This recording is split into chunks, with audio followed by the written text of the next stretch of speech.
sebaik-baiknya para suami bukan tentang siapa antum di luar. Demi Allah, antum adalah seorang GM, direktur, manajer, supervisor, RT, RW, pejabat dan lain sebagainya. Gak akan pernah ada nilai apapun di sisi Allah kalau ternyata kita masih sering menzolimi dan menyakiti istri yang ada di dalam rumah kita. Dan kalian para muslimah, para istri, tidak akan punya nilai apapun di sisi Allah kalau ternyata suami di dalam rumah belum menghadirkan kenyamanan, ketenangan dan kebahagiaan serta andil dalam peran kalian sebagai seorang muslimah, sekalipun kalian adalah orang-orang yang punya karir mentereng dan bagus di luaran sana.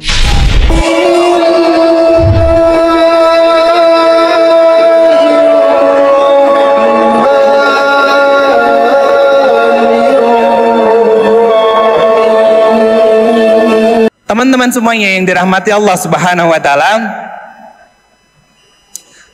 rumah tangga terjadi konflik, ribut, cekcok satu sama lain antara suami dan istri. Demi Allah saya katakan, bukan karena suami dan istri ini tidak saling memahami tentang cinta. Ngerti kok. Lalu kenapa? Satu sama lainnya tidak saling bisa mengekspresikan cinta yang ada di antara keduanya. Ini yang jadi PR besar. Contoh sederhana, suami capek, lelah setelah pekerjaan dan lain sebagainya, dibukakan pintu sama istrinya. Mending ya kalau dibukain pintu, suami masuk sendiri, ternyata istrinya lagi selonjoran, rambut masih di roll, ternyata sambil megang remote. Ngapain? Nonton drakor misalkan. Papa sudah pulang gitu. Suami dalam kondisi penat, lelah seperti itu, kita sebagai seorang istri nggak bisa mengekspresikan cinta kepada suami kita yang sedang membutuhkan kita.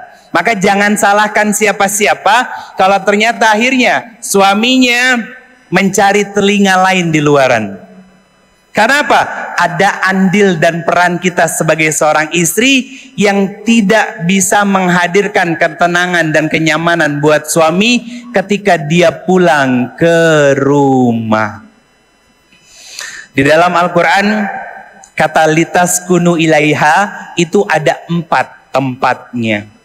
3 diantaranya Allah menghadirkan makna dari 3 kata litaskunu ilaiha ini.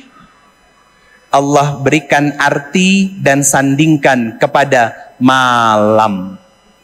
3 ayatnya artinya adalah malam. 1 ayatnya itu dikaitkan kepada kita para perempuan. Apa pesan dari Allah? Kita hanya menggali tentang hikmah. Dari sinilah kita belajar tentang apa? Belajarlah menjadi seorang istri muslimah sejati, dekatkan diri kepada Allah sehingga kita bisa menjadi seorang muslimah yang menghadirkan kenyamanan dan ketenangan selayaknya malam untuk kita bisa beristirahat. Kenapa? Ada isyarat seperti ini. Di balik laki-laki yang sukses itu ada istri yang sabar. Kan kalimatnya begitu. Maka saya ingin memperluas maknanya. Kalau suami belum istiqomah dalam kebaikan, kalau suami belum istiqomah dalam perbaikan, kalau suami belum istiqomah duduk di majelis ilmu dan amal solih yang lainnya, maka kita belum sukses menjadi istri yang solihah. Adil kan? Adil. Karena apa? Karena acuannya adalah akhirat. Karena rumah tangga menjadi jalan terdekat kita untuk mendekatkan diri kita kepada Allah. Dan di rumah tangga ini, teman-teman semuanya, setiap detiknya interaksi kita dengan pasangan kita. Jangan hanya manggil papa mama. Kadang kalau udah marah manggilnya pakai kalimat yang kasar. Nabi itu punya panggilan khusus kepada istri-istrinya beliau. Yang kita sudah sama-sama hafal. Aisyah dipanggil dengan panggilan Khumaira. Karena ketika saya praktekin begini teman-teman, kalau manggil bunda, mama, ketika kita marah dan emosi itu gampang, mah, keluar emosinya. Tapi kalau kita terbiasa manggilnya sayang, solihah, atau solih gitu kan, Solihah, kan nggak enak ya. Kayak nyangkut gitu di sini. Artinya apa? Membiasakan sebuah kebaikan itu akan menjaga diri kita dari melakukan kemaksiatan terhadap orang yang paling kita sayang. Betul kan? Karena apa? Kadang kalau kita lagi marah, itu nggak mikir bahwa orang yang di depan kita ini, baik suami ataupun istri, adalah orang yang sudah bertahun-tahun membersamai kita dalam jatuh dan bangkitnya kehidupan kita, dalam futur dan meningkatnya keimanan kita sebagai seorang hamba. Betul kan? Dan inilah gambaran kecil dari rumah tangga surga tadi. Apa? Satu, menghadirkan keimanan dalam rumah tangga kita. Kedua, menjadi jalan untuk mendekatkan diri kita kepada Allah. Yang ketiga, hadirkan panggilan-panggilan sayang antara diri kita dengan pasangan halal kita. Bukan pasangan orang lain ya, tapi pasangan halal kita. Kalau sekedar bercanda sesekali boleh sama pasangan kita. Kenapa? Saya yakin kok panggilan soli, sayang, imamku itu sulit diucapkan oleh seorang perempuan.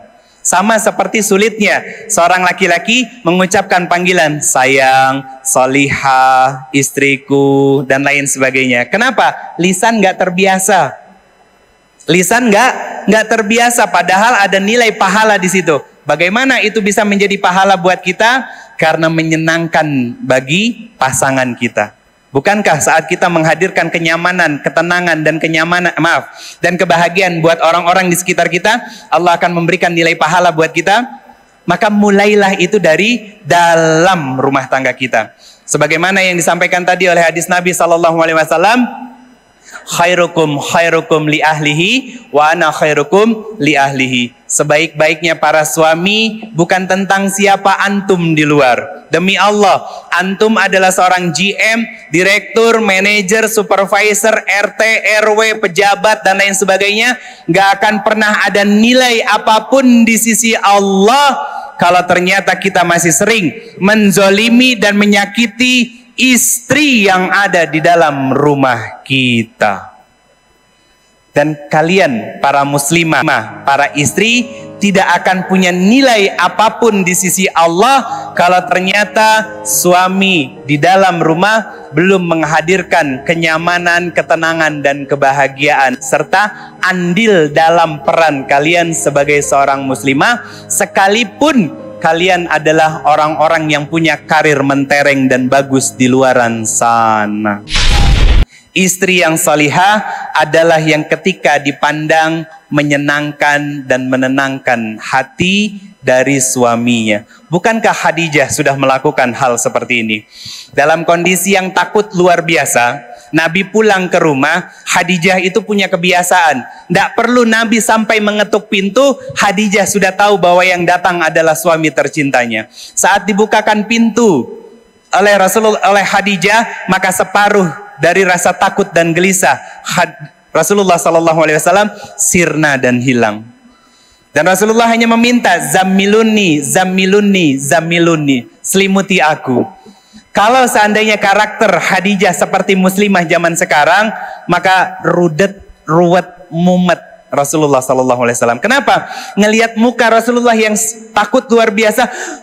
Papa kenapa? Habis ketemu Jibril. Jibril siapa? Kok berani-beraninya bikin papa seperti itu? Kita kalau punya istri begitu mah nggak bakalan pulang ke rumah. Ya, kenapa? Masalahnya nggak hilang. Tapi inilah kematangan dan kedewasaan dari seorang Khadijah. Ustadz, itu kan Khadijah. Lah, kalau mau jadi wanita ahli surga, belajar sama Khadijah. Bukan belajar sama perempuan zaman sekarang yang surganya aja belum tentu. Gak ada yang ngejamin kan? Maka belajarlah dari istri-istri Rasulullah SAW. Seketika Khadijah menyelimuti tubuh Rasulullah SAW. Kenapa? Seorang Khadijah tidak menginterogasi dan bertanya banyak hal kepada Rasulullah, karena dia punya keyakinan suamiku pasti akan bercerita kepadaku. Itu yang harus dihadirkan dalam jiwa kita saat suami pulang ke rumah dalam kondisi lelahnya luar biasa. Dan para suami punya tugas untuk memastikan istri kita tangki kebahagiaannya sudah terpenuhi oleh kita. Jangan sampai kita senang di luar, ketawa hahaha di luar, tapi ternyata istri kita belum merasakan kebahagiaan sesungguhnya dari diri kita sebagai seorang suami.